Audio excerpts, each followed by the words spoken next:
Good morning. We had a lot of snow this weekend, and there's something so beautiful about snow, not just the gorgeous outlook we have, the new view and the new way of seeing things, but the fact that when it snows, it becomes so quiet. The birds are almost the only thing you hear. You no longer hear the leaves, you no longer hear the traffic, only the essentials.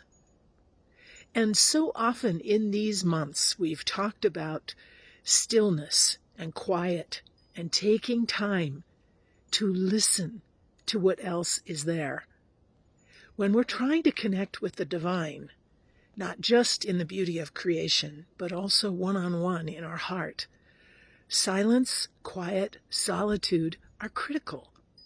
Our minds are going a mile a minute, like a hamster in a cage on a wheel, myself included.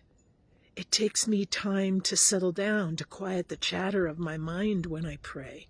Sometimes I'll keep a little notepad next to me so I can jot down things just to let my mind let it go. But the quiet and the beauty of creation that comes about in the silence is when we can best hear God.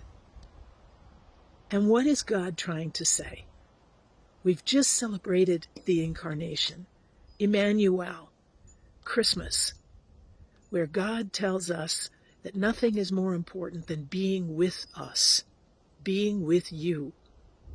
There is no other place God would rather be.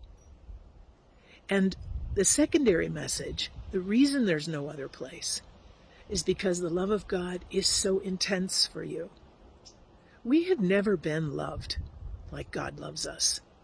No human love, no absolutely ecstatic love experience could ever come close to the love that the divine has for us. And we just don't know how to wrap our heads around it. That's where the quiet is critical. So important that we actually are able to allow the beauty of God to sift and stir and steep in us. These days between Christmas and Epiphany and the baptism of the Lord are the days of Christmas.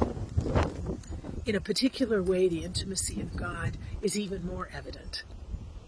What is God doing? Look around us. Creation is speaking. Could you too feel like you are being buffeted with winds or pressured through storm systems? The quiet is where you hear the voice of God. And what you will hear, God over and over and over again, I love you. I love you. I love you. Not because of what you do, not because you're obedient, not because you go to church, not because you're kind or supportive or forgiving or a great partner, though those are important. I love you, period. Again, we just can't wrap our mind around that kind of love. But that love is essential to our lives. And unless you and I can build our house, our lives on that love, everything else will feel like it's phony. Everything else will never be enough. And so we ask that the stillness, the beauty, the amazing time of creation that we experience would be that invitation to what is essential.